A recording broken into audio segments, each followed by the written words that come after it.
fancy government offices. Well, some people went straight to fancy government offices. Guillo sent Cookie straight to Trenton State Prison to meet Willie Garcia, Antone Henshaw, Robert Livingston, Jesus Sanabria, Luis Delorbe, Luis Beltran, so many to say, what is it and how is it that we can deal with this in a space in New Jersey where adult mass incarceration is not looked at all. In fact, we use the Juvenile Justice Commission's disproportionate minority stuff for juveniles to create this model. In this conference package, you will see, and read this later, but as Corey starts to scroll down, you will see how you can get involved. You will see the groups that we have available to you. You will see right there the Working Summit report, and that is what will be in history books down the road in college. That is it. Now, I will scroll down a little bit to start to show you the panelists and tell you that while the panelists here have bios that would go on for days, the bios, I have to tell you, do no justice to the human beings that will speak to you today. Oh, Guillo, stop it. Okay, just stop it. So these are the panelists. You have the former Attorney General. You have Alex Shalom, the Supreme Court Advocacy Director of the ACLU. You have a national lead trainer in the Credible Messenger movement, and Antonio Fernandez, a former Latin king. You have Edwin Chino Ortiz, who is the returning citizens director of Men Who Came Home. Because when this first started, they weren't here. They would come home and fall off. And now we have so many groups, so many grassroots that are just doing the work. They're just doing the work. They don't need fame and fortune. We're just doing the work. One by one by one, all over the state of New Jersey. It is these people who lift all of us up.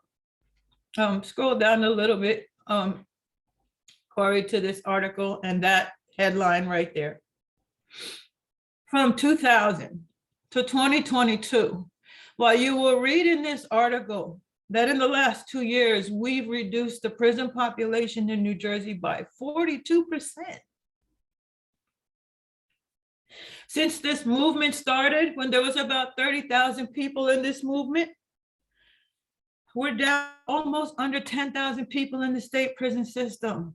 This is the mark and measurement of success. This is the mark and measurement of achievement. This is the mark and measurement of breaking down silos. None of this is possible in silos. It never will be. It's just not possible. What I know about this room, you'll see down the conference package, a white paper on police reform. You'll see a white paper on carceral space reform. There's one being worked on. You're going to see the projection and the direction of what LAN is doing in criminal justice reform. Please click on it, save it, and read it later. You don't need to see that now, but you can get involved. All of this shows you how to get involved. We ask you to please sign that sign-in sheet and the evaluation later. Because this is a room of activists, I'm going to ask our distinguished panel, I'm going to ask you to bring up Mr. Andrew Bruck, Corey, if you will, and try to spotlight my guy.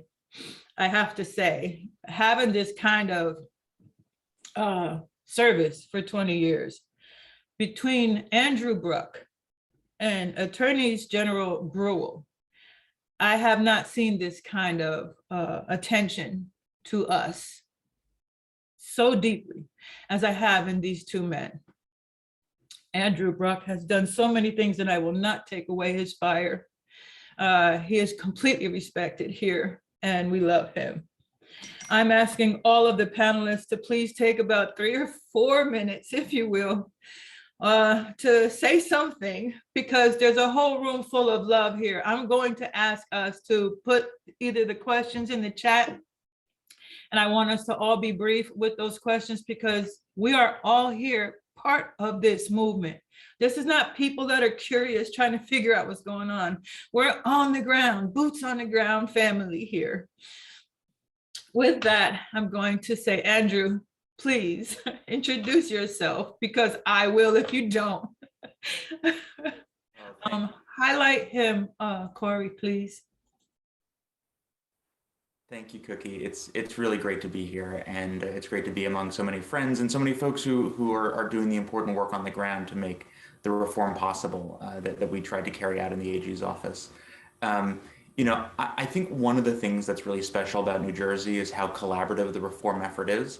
I'm on with Alex Shalom at the ACLU. We are often on opposite sides of litigation. We are often butting heads on policy, and there's things that we genuinely disagree on. But we have also found ways to come together to push forward real change, and I think that that's important. One quick anecdote is, which I think captures this well. We spent about a year negotiating the legislative proposal to end mandatory minimums for nonviolent drug offenses in New Jersey. We spent about a year working on it right before COVID hit. And it was the AG's office, the county prosecutors, the ACLU, and the public defender all coming together to agree that we should eliminate those mandatory minimums for nonviolent offenses. And that on its own was a really good and important experience. But I actually think that one of the reasons it was so meaningful was what happened next. We made those recommendations in November of 2019, and then through that process developed real relationships and a real sense of trust. So 4 months later, when COVID hit, and the Chief Justice of the state Supreme Court ordered us to consider ways to start releasing folks from prison, the Chief Justice gave us 48 hours, basically gave us a weekend to get on the phone, AG's office, county prosecutors, public defender, ACLU, and come up with a plan to start getting people out of the county jails. And we were able to hash out a plan in part because we'd already built that trust and those relationships. And I think in the course of a weekend, we came up with a plan that released probably 600-700 people, and very, very quick during the first stages of COVID. And I think that's an example of how well this system works. There are many ways that it doesn't, and there's many things that we need to do to make it better. But I think there's a lot that's going well in New Jersey, and I hope we continue to build on that in the future. Boy, is he being polite and I don't know, what are you? Modest. Let's just stop with that one. At this point in time, we actually set up the conference bios in alphabetical order, but how cool is it to have the former Attorney General with the former Latin King with so much leadership and so much love to offer us. And because of that extreme and that spectrum, I'm going to ask Antonio to go next. My love. Hello. I hope everyone could hear me. I'm just amazed and overwhelmed with all the things I've learned today, and all the people of power that were Latino that I've seen on a crusade to bring justice and what justice looks like, right, in poor communities. And I think if I could say anything, I am Antonio Fernandez, formerly known as King Tone. I was the leader of the Almighty Latin King Queen Nation New York State Tribe, which we know as a gang.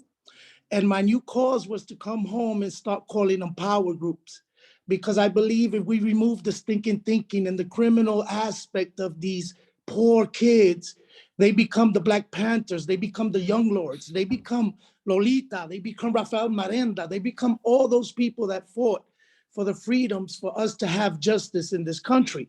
So Grow Up Grout, I'm the CEO and founder of Grow Up Grout and the CM3 movement with Clinton Lacey, where we come home and we take returning citizens and justice departments and community rising up members who want to do the work but don't get the cash. We hold government agencies like the DA's office and the courtrooms to invest that money in grassroots leadership that can't find the way to support itself, to get the finances to love on their kids and bring them home. And we make these credible messengers, returning citizens, we train them continuously. We don't ask money for programs. We ask money to create lighthouses and movements that stay there, not on the whim of a political emergency, but on the understanding that oppression leads to aggression that leads to violence. It is until we declare war on oppression, not on violence, on the oppression, then we will see the fruit of love and change in our young men's hearts and minds. Because it's not the behavior that makes them who they are, it's the name, the love, the tradition, and their community. So if I could say anything, is that justice is what love looks like in public policy. And if we could change the draconian laws that are dictating the future of our young adults, we will continue to find ourselves seeing the reflection of violence that's only saying, you have neglected me. You have left me alone in my loneliest moment. And I think we need to wake up and provide these wraparound services to our young adults so they could meet these expectations that us grown-ups demand of them. So thank you. And I hope I could, from there, give you some knowledge that could help you through these processes. And with that, God bless you, Tone. Thank you so much for all you do. All the Credible Messengers movement does here in New Jersey and ever growing out forward to save our people. With this, I'm going to pull up Mr. Alex Shalom. Such an incredible human being, such an incredible force from the ACLU. Corey, please help me get Alex on screen. Yep, he should be there. There he goes. Thanks, His Cookie. bio does not do him justice. He has been with us tooth and nail and hair every step of the way in whatever possible Maybe not way hair, we can help. Cookie. Maybe Maybe not not hair. hair. Okay, I'll take that. Eyebrows. Eyebrows I got. Okay. People were believing all the stuff you were saying until you went to hair. Until the hair. Like, little skeptical. Thank you. It's an honor to be here and to be among friends. You know, Cookie painted this really optimistic picture, and Andrew talked a little bit about our successes, and those are real and fair. But I also think we're living in scary times for those of us that care about reforming this mean system, because the pushback we are facing right now is real. The changes we have won are in peril. And I think it's going to take our serious diligence to keep the wins that we've had and to fight for more. And so Andrew, as is his wont, stole what I wanted to do, which was to start by talking about March of 2020, which was right the start of this damn pandemic. Before people had started even getting sick in New Jersey, we realized that as much as COVID was going to be terrible for everyone, it was going to be particularly horrible in carceral spaces because they just aren't designed. We were being told on the street, social distance. Well, social distancing is just not something that's possible in jails. And so we went to the Supreme Court, we went to the Chief Justice and said, we got to figure something out. And he, as Andrew said, because he knew we had this relationship, he put 4 people in a room and said, figure something out. And look, as Andrew said, sometimes we fight in court and otherwise, but here we didn't. We spent 48 hours figuring out how, not whether, we could get people out. And he's right, 697 people went home a week later, or within a week. And that was a really big deal. And we've had other really huge gains during COVID. So the public health emergency credits bill that went through the legislature with LAN's support was a huge deal. And it has led to about 6,000 people coming home 8 months early from prison. That is a remarkable number. So I have an and then a but. So the and is 6,000 people come home early, and the data show that they're not going back to prison at a faster rate than typical recidivism, right? And so that's amazing. And that should be a lesson to us to say, wait, if we can cut sentences of folks during the middle of a pandemic without any adverse public safety consequences, why aren't we doing this not during a pandemic, right? Maybe it means our sentencing scheme in general is too punitive. So that's the and. The but there's huge pushback against it despite the tremendous success. We see it with COVID releases. We're seeing it with bail reform. New Jersey has the most progressive and successful bail system in the country, where the size of your wallet no longer dictates whether you go free or live in a cage waiting for your trial. That's an amazing success. We do that without seeing an increase in people committing crimes or people not showing up for court. But yet we have tremendous pushback from urban mayors, largely, saying in order to prevent gun violence, we need to lock more people up. And they do that knowing that in order to prevent 100 people, 120 people from committing serious crimes while on release, you'd have to lock up 1,000 people. 1,000 people, meaning 900 or so of whom would not commit serious crimes. And we know that more than 70% of them would be Black and brown people.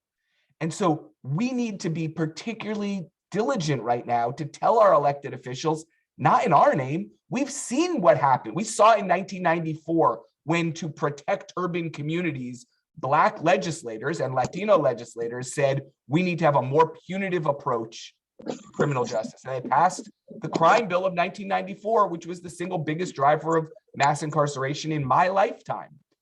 And if bail reform is gutted in the way that certain politicians are asking it to be now, it will be that in New Jersey. It will drive mass incarceration in New Jersey like nothing has since the 1,000-foot law. And so these are both optimistic times and they're perilous times. And so I look forward to our discussion, and I'm honored to be here with so many. So in my emotional, Juan, please, yeah, thank you.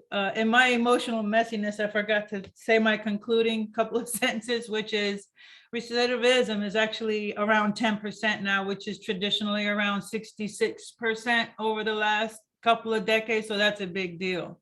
As you guys look over the package later, you will notice that LAN is much more, again, intentional, as it has been for the last couple of years, in ensuring the implementation of the incredibly historic laws that we have passed over the last 20 years.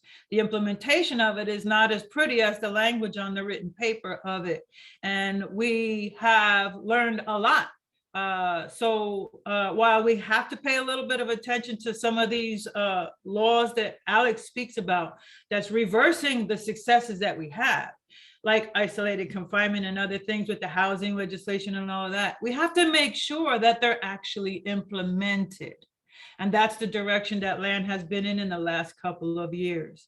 With this, I'm going to ask Corey to please pull up my brother, Edwin Chino Ortiz, who is the executive director of the Returning Citizen Support Group out of Newark, who is someone who has lived the life of incarceration and who has come home after decades of incarceration and stood up.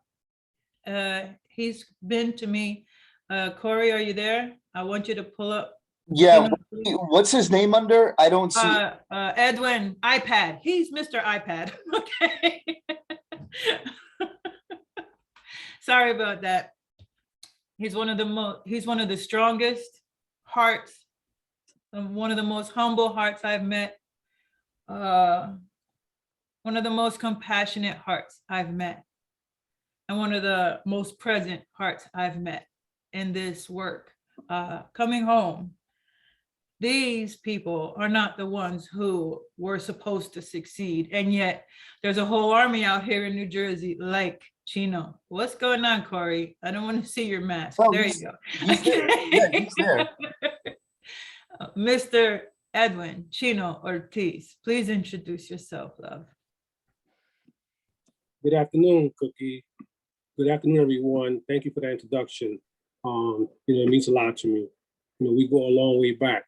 I am really honored and humbled to be part of this panel with Andrew, Shalom, and my brother Tone. Salute to you, my brother King Tone. Before I qualify myself, I just want to say that I am truly humbled, because I would have never thought that I would have been part of a panel like this going into prison at the age of 19 and exiting when I was 49 years old, 30 years later, 3 decades afterwards. And I also want to say that I'm proud, you know, and humbled to have been part of the movement with Shalom and with Latino Action Network and with many organizations, right? That I'm not going to name because there's too many grassroots organizations, brothers and sisters that come home and been part of a movement to change the narrative, right? To change our criminal justice system, to change the injustices that exist throughout our criminal justice system. With that being said, after having served 3 decades of my life in prison, coming home, I faced many challenges, right? It was a culture shock, technology, the way people communicate, you know, standing in a bus and hearing a bus, you know, announce the next stop, Broome Street, next stop, Prince Street. To me, that was like, wow, mind blowing, right? And I still, you know, deal with trauma from my incarceration, you know, every day. It's not, you know, it's something that myself and many men who have been incarcerated, women, still deal with trauma. So having experienced all that and discrimination and obstacles and challenges, I decided that we needed a support group for men and women coming home from prison. So I created the Returning Citizen Support Group. I am the founder and executive director. For those who have been incarcerated, who are part of this panel, you know, one of the traditions that we had when new men, and I'm quite sure in the women's prison as well, came into prison, whether you knew them or not, we would put together a care package, shower shoes, food, you know, toiletries, so that the person could have something until he or she got their, you know, canteen and were able to purchase these things. So that same concept I apply now. When people come home, you know, with Transformative Justice Initiative, Meet Her at the Gate, we meet people at the gate and we let them know we're here to support you, right? You're not alone. And then we invite them to, depending what region of New Jersey they go into, they come into North, come to the Returning Citizen Support Group. We got food, we got clothes, we got support network, you know, jobs, whatever you need. We talk about trauma, we deal with trauma. If people still need counseling, we connecting with people with counseling. But three things that we're working on now that returning citizens still grapple with, which is housing. Housing is a big issue that we deal with. But also the cannabis industry, which New Jersey has recently legalized cannabis, but unfortunately, we are being left out of this process. And I'm focusing on that because I want to make sure that we who suffered as a result of these war on drug crimes have the benefit of these cannabis businesses. But I also focus on making sure that the men coming home and women are registered to vote, because that's where our power lies at, in the ability to vote and to let people know we're here, we're not going to stand for it anymore. You know, so these are the narratives that we operate under. And again, thank you, and I appreciate everybody being here today, and I'm looking forward to answer any questions you may have. So with this, I'm going to ask us all to go to gallery view. I'm going to tell us that we have about 30 minutes here. I'm going to ask us to raise our hand if we would like to ask a question or make a suggestion to our panel. And I would ask us to be brief, 30 seconds or so, because I know that this is a family room. I know this for sure. So I will open the floor, unlike other workshops that you have seen here, for us to speak with each other, not to each other, not at each other, not for each other. Speak with each other. I open the floor.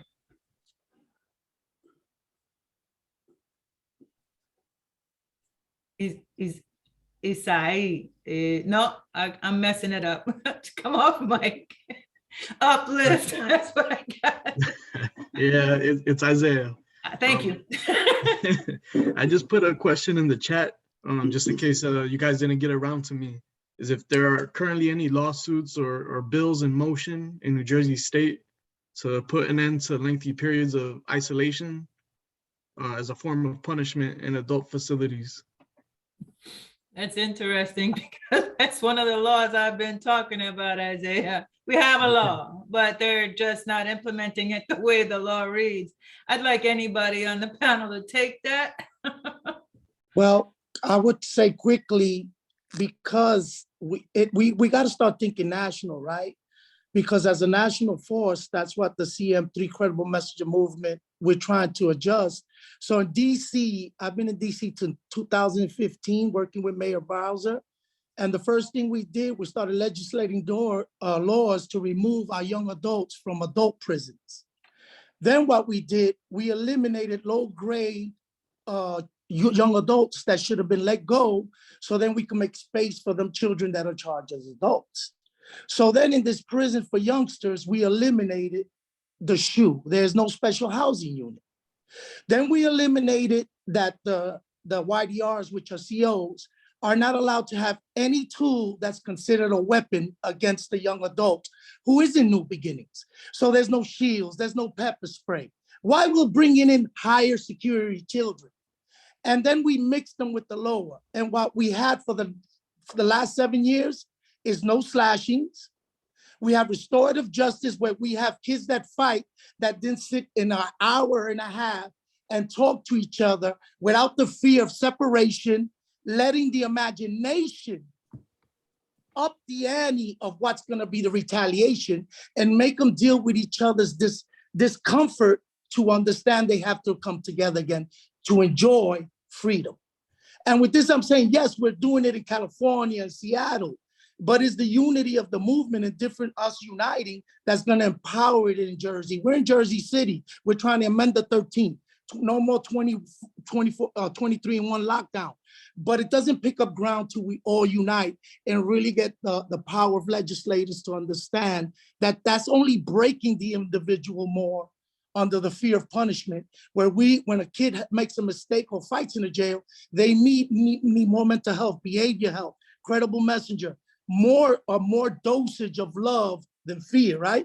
That's not the resolve. So yes, we're trying to fight these battles, but nationally they're hard to pick ground for people to sign these bills and jump on. So Cookie, maybe I'll add a little New Jersey specific perspective, because I think what Tone says is totally right. New Jersey had an interesting path on isolation, which is when Chris Christie was governor, we put forward a bill that was the most progressive limitation on solitary confinement in the country. And we knew there was no chance he would sign it. So we said, like, well, we don't have to compromise. Let's just go crazy and draft our ideal bill. And not only did Chris Christie veto it, but when he vetoed it, he said, I am vetoing this bill because we don't have solitary confinement in New Jersey. We thought, well, that's weird because it's a total lie. And so we spent, once Governor Murphy was elected, the whole campaign was, let's push the same bill, because we had all these folks in the legislature who had already supported it. And let's just have people who had experienced solitary explaining that, no, solitary is very real, it's very pernicious, and it exists in New Jersey. And incarcerated and formerly incarcerated folks led our movement, made clear that this was a reality in New Jersey prisons. And ultimately the legislature passed and Governor Murphy signed the Isolated Confinement Restriction Act, which, if properly implemented, does a couple things. First of all, it prevents vulnerable populations from being subject to isolation at all. So that includes young people, old people, people with mental illnesses, people with developmental disabilities, people with certain physical handicaps, LGBTQ people, pregnant people, a whole.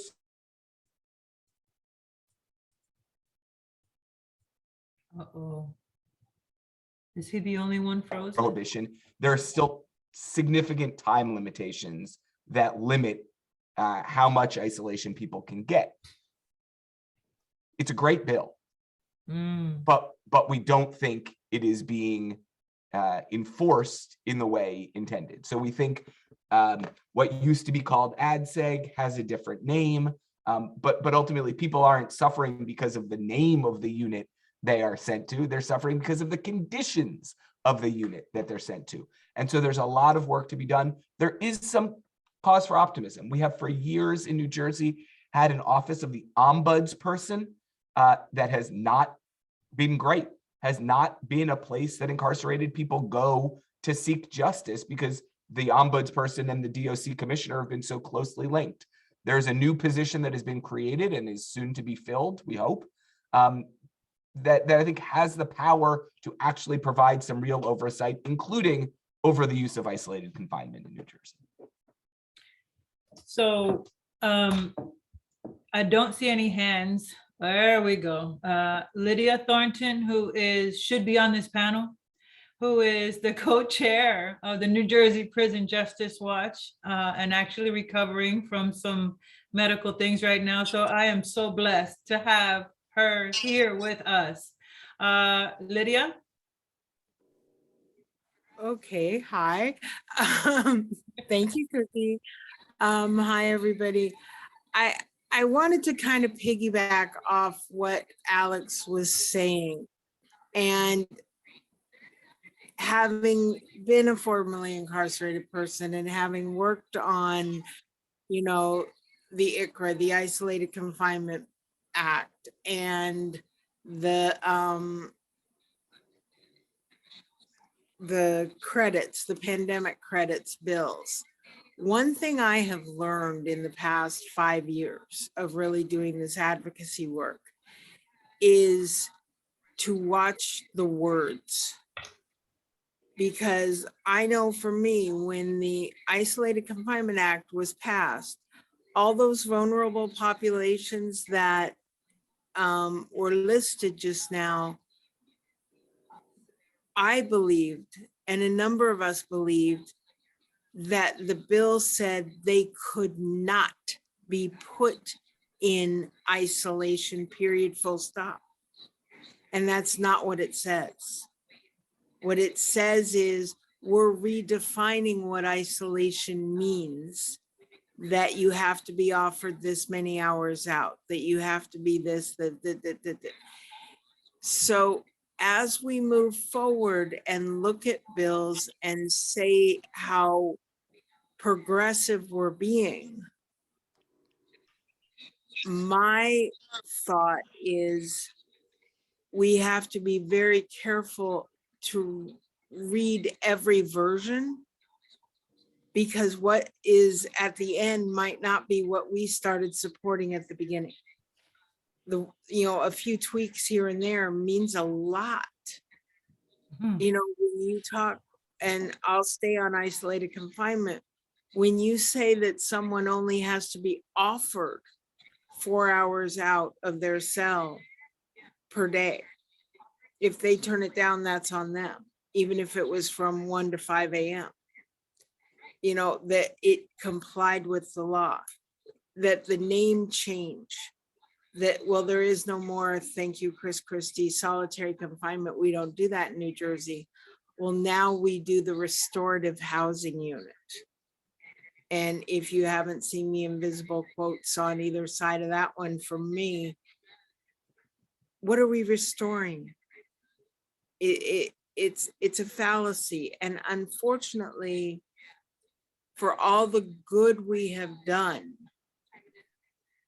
and I'll close with this, and the ombudsperson's office, and from the perspective of someone who was inside and went inside naive as anything, I truly believe that the signs on the wall that say call the ombudsperson for assistance and support, and if there's a problem, actually meant that they could do something. And I've learned over time that indeed it doesn't mean that, and that there is very little support for those of us who have sat in those cells while we're in there. Chino and people like him and his organizations that are now supporting folks who come out, you have my love, respect, honor, and blessings always. But there's no agency who has the power to oversee and correct the Department of Corrections when they violate their own rules, location by location. You would think the ombudsperson's office would have some kind of level on that, but if you really read everything, they don't. And there are very few departments who hold control or authority over the Department of Corrections. And I will close with this sentence, including the Department of Health. The Department of Health cannot go unannounced into any Department of Corrections facility to check on water quality, air quality, or anything else. That alone says a lot. Thank you, Cookie, for letting me speak, and thank you, everybody, for being here. Thank you for showing up with all you're going through right now, dear heart of mine. Cookie, Go ahead. I just I'm gonna start to shift us a little bit this way. One of the things I want us to be very clear on is that the Latino Action Network is probably the loudest mouth in New Jersey about the way they're going to realign prisons, because what we continue to hear is how we're going to build this prison, we're going to build that one, while we've reduced the prison population to less than half. We don't hear things about programming and those kinds of things to help folks while they're in there, or conditions and things like that. I think I mentioned, I just want to make sure that we're doing a white paper on the medical carceral space stuff as well. But I want to shift us to police reform a little bit, and the blessing of having Andrew Bruck here. And I'd like you to please speak a little briefly about the directives that you've put in place, and what is the difference between a directive and a policy. So what kind of life does it have? And I'd like you to definitely celebrate yourself as it came to your instructions to the 17 divisions that you had under your purview in those 6 months to do what, I'm gonna not steal your thunder, but I would ask you to please talk about some of that. Sure, I'd be happy to. So in New Jersey, the Attorney General has an authority that no other Attorney General anywhere else in the country has, which is the ability, with the stroke of a pen, to issue a policy that's binding on all 38,000 state, county, and local law enforcement officers in the state. So rather than having to go through the legislative process to pass a bill, it is possible in certain circumstances for the Attorney General to issue a policy that applies to all cops in the state. And over the last 4 years in particular, my predecessor, former General Gabriel Graywall, and myself, I think we're both very aggressive about trying to use the directive authority in order to push through policies that have been difficult to enact in other parts of the country. And we use that in a lot of different ways. We used it to overhaul the state's use of force policy, and when officers can and can't use force against civilians. How use of force investigations are conducted and ensuring that they're done independently and fairly. We used it to demand changes to sort of racial justice issues, no-knock warrants. We used it for the release of body cam footage. And I think that we realize that through using that authority, there's a lot of different ways that we can make people's lives better. One of the tools that we used was after we engaged in this negotiation with the ACLU and the Public Defender's Office and others to get rid of mandatory minimums in New Jersey, when that legislation stalled and we weren't able to get it passed, we issued a directive out of the AG's office that directed the prosecutors in the state to stop or essentially to waive the mandatory minimums that apply to nonviolent drug offenders. And that directive was issued about a year, almost exactly a year ago. And in that time, it's for all cases going forward and retroactively. So on a going forward basis, there's probably been about 1,500 folks at this point who have had their mandatory minimums waived in cases that are pending and moving forward. And we are also in the process of trying to get folks released who are sitting in jail on nonviolent mandatory minimums for drug crimes. And so it's an example of how we try to use that authority creatively. Although I actually want to take that point and connect it to what we were just talking about, which is zooming out a little bit. From the perspective of having been the acting attorney general, I actually think that there is a lot of energy when it comes to reform at the front end of the criminal justice system and on the back end of the criminal justice system, and less in the middle.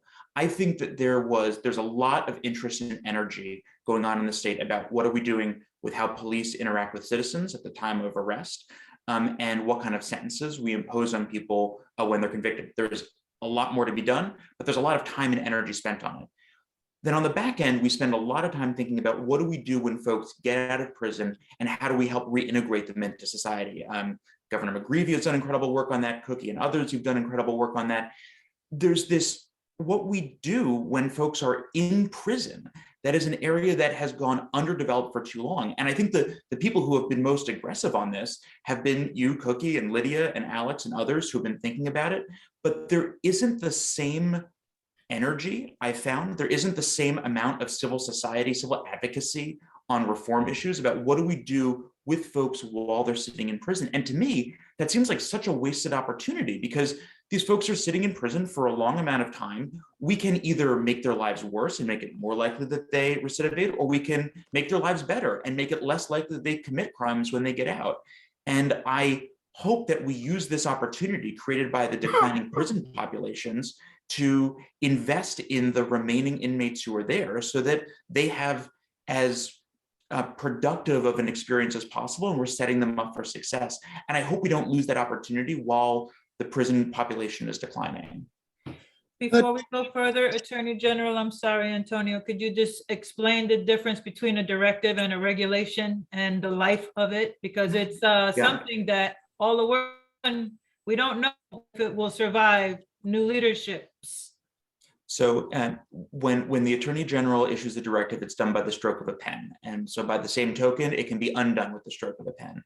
Now, we are lucky that over the last 4 years and for the next 4 years, we have Democratic leadership in the state, which I think is supportive of the changes that we've made. And I would anticipate that the reforms that we enacted over the last 4 years will remain at least for the next 4. And I'm really confident that my successor, Matt Placken, will continue to push that work forward. But it's not a law. It's not a law, and it can be undone.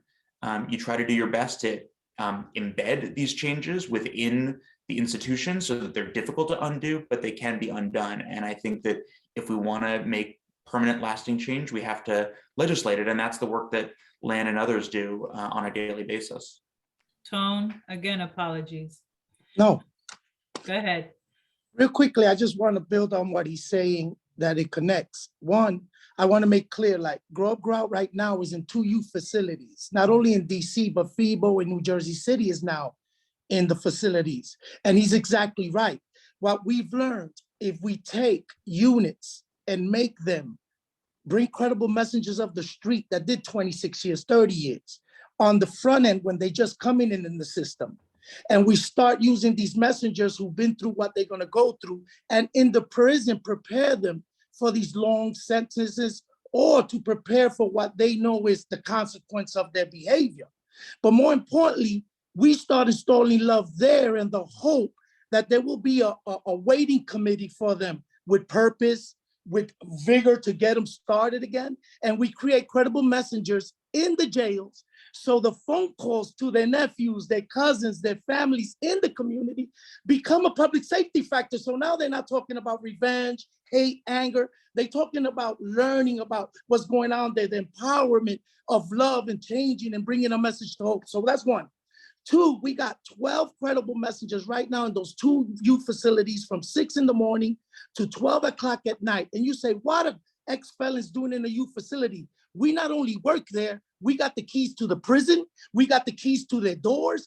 And what that has done is brought the community to be the guiding light of the behavior of the system entrusted into our children. And also holding accountable the people that look like us, talk like us, that are hired to take care of them, that we want more than counting. We want them to take classes to learn how to build these young adults into better citizens. And once we did that, you've seen that we started not fearing each other, but seeing that we brought a safe space environment because we had the community involved now saying, hey, you're not the last voice in this jail.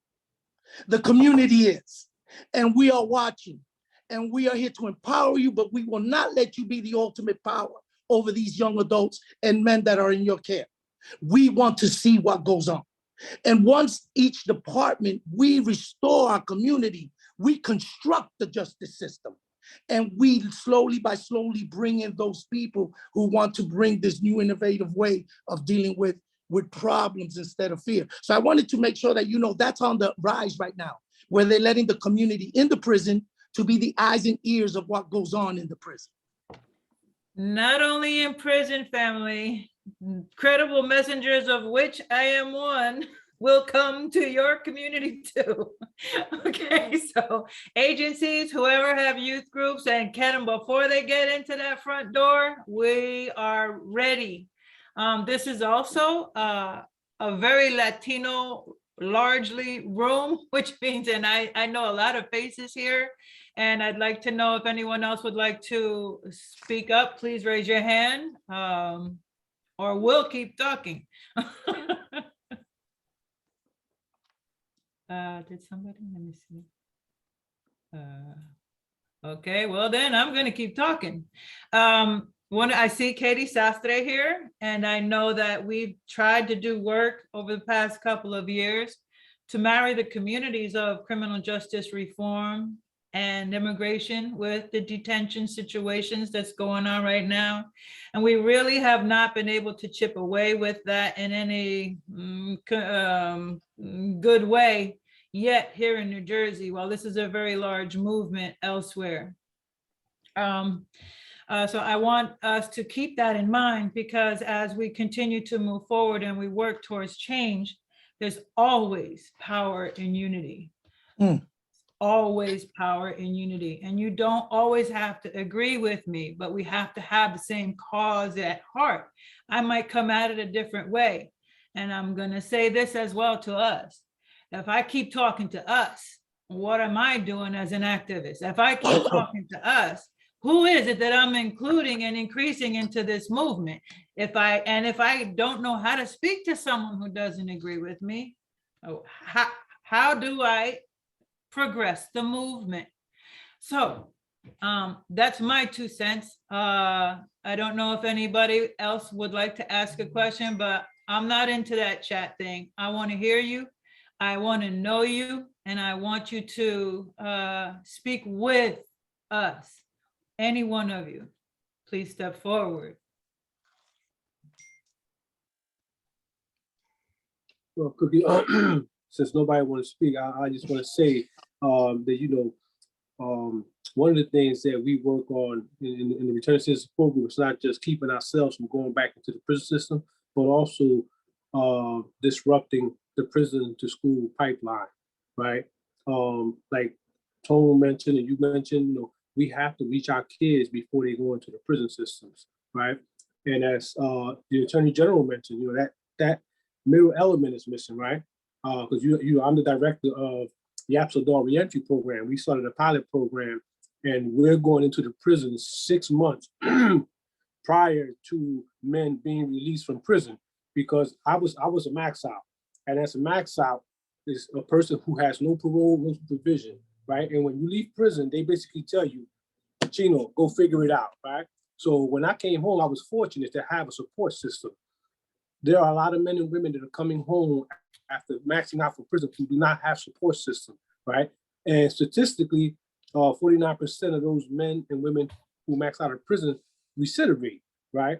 But also statistically in Essex County, 50% of the homeless population in Essex County are people who are system impacted. So that's why we chose to focus on that specific demographics, because that's a demographic that is neglected. But one of the things that you know, I'm working on with the Assistant Commissioner, Darcella System, who's very progressive and supports, you know, the programs that we want to bring into the prison system. Like, you know, King Tone said, you know, we got to go in there, we got to teach these men and women, you know, financial literacy. We got to teach them how to budget. We got to teach them how to communicate. We got to teach them that the way they've been living their lives is wrong. And that, you know, us as credible messengers teaching them this is how you survive when you come home, and this is how you survive and stay productive while you're inside. I just wanted to share that. Wendy? And then Edwin, Jennifer. thanks, because I think you actually just answered my question and my concern. Working for the nonprofit La Casa in of course in the city of Newark, we have youth programs, but our youth programs are young adults that are disengaged from school. And so we already are sort of that second chance for a lot of these youth. But one of the things that's concerning me that, I mean, just like many other things, is that we always wait until something happens and then we'll react, right? And I think in line with what you're saying in terms of prevention, I would love to have someone like yourself or someone like Cookie, actually, who worked at La Casa in reentry, come back to La Casa and not only talk to our youth, but also we are a satellite to Lee Charter School, which is a very unique charter school that works with that 16 and 24-year-old population that are disengaged, but that we are facing many situations that are very concerning, that we're concerned that they will be not only disengaged from us, but re-engage into the system. And we're trying to obviously make that sort of a more preventive method by having individuals like yourself come and talk to these young adults and sort of kind of guide them and tell them, I call it the papao session, right? Sort of guide them and direct them and let them know that based on their, their actions, what the consequences can be. So I know there's a lot of resources and a lot of information pertaining to those that are in prison or are or released from prison and are re-entry society. But, it definitely, I think we need a more stronger attack in the prevention side, which is working with disengaged youth, but also with our high school programs, with entering our school system, because, that's sort of like a taboo. You don't talk about those things, but we need to talk about those things. So I don't know if anybody has any feedback in terms of that, or could provide some resources that I might not be aware of, that we could connect obviously to the city of Newark and to our youth. So we are down to 5 minutes stink of this breakout room. Call me. We will come to you, right? Jennifer, I met her at Meet 'em at the Gate with Antone and Ibrahim Suleimani from Transformative Justice Initiative, public defender. I talk trash. My DJ name is La Comay Buena. I give you the good news. Jennifer, my beloved lady, go ahead. But we're winding down. And then Lydia, and then Chino again, it looks like. We're closing up now. just really quick. I just wanted to lift up something that Alex said earlier and kind of connect it to something that Andrew said when Alex was talking about the importance of having people who were formerly incarcerated leading the movement. I've been working, as has Alex, over the last couple of years on a lot of cases of juvenile lifers who've been waived up and now have opportunities at resentencings in court. And when I first started doing that and having folks like Tone and Chino and many others and you, Cookie, come in and speak, judges were like, wait, we're going to connect people who are in prison to other people who are in prison as that was a bad thing. And just in the last 3 or 4 years, that has totally transformed. I'm working on a case right now where the judge just said to me, are you going to get some of these people who were in prison a long time to come and help this guy when he comes out? And I'm going to round everybody up and they're all going to be sitting there when we do this hearing. The power of that is just so extraordinary. But it also gets to what Andrew was saying, is we have to make sure that the programs and the opportunities and NJ Step and all of those things that helped these folks make the transformation and spread the word about that so we can bring more of that into the prisons. I just wanted to thank all of you for being there for each other, because it's working and judges are recognizing it and attorney generals are recognizing it. And, it's now I'm going to cry. It really is so powerful. So thank you all. The magic of unity. Lydia, quick. Chino, quick. Tone, quick. I don't know, quick. We got 3 minutes. Okay, I promise I'll be quick. And it goes back to what others were talking about as far as our youth.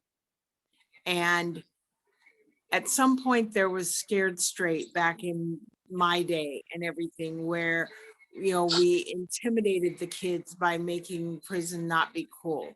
Then all of a sudden prison became cool because, well, my uncle's been there, my grandpa's been there, it's okay to go, it doesn't matter.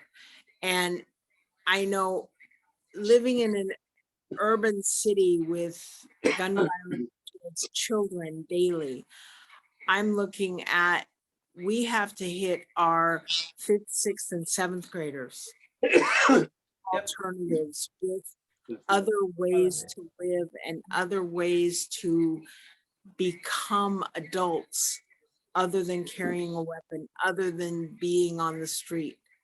And whether it's us as people who've been in institutions speaking to it, or whoever it is, my thought is we have to start way younger than high school, because we're losing them.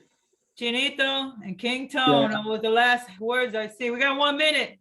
Yeah, real quick. I just want to say I agree with you, Lydia. We got to start at elementary school, definitely. But I just want to say, Cookie, connect me with that young lady that I call Pedro. I got a bunch of guys that are willing to go. And I got you all day. Okay? She's my former boss. Okay. Right. Still boss Okay, somehow, Berto. but Tone. Love yous, and remember, hurt people, oppression leads to aggression, leads to violence. Attack the oppression, not the kid, not the man, and you'll see greater results. Andrew. I agree. Alex, where you at? Oh, there he goes. Thanks, everybody. This has been great. Oh my God. We need so much more of this, and we need to unify each other. Join the Integrated Justice Alliance on Facebook. Join the Prison Justice NJPJW-public at googlegroups.com. Holler at your girl. I'm very easy to find. Latino Action Network, Latino Action Network Foundation. I be in places. Well, they didn't kick us out yet. So anybody else? Oh, there we go. Okay. I spoke too soon.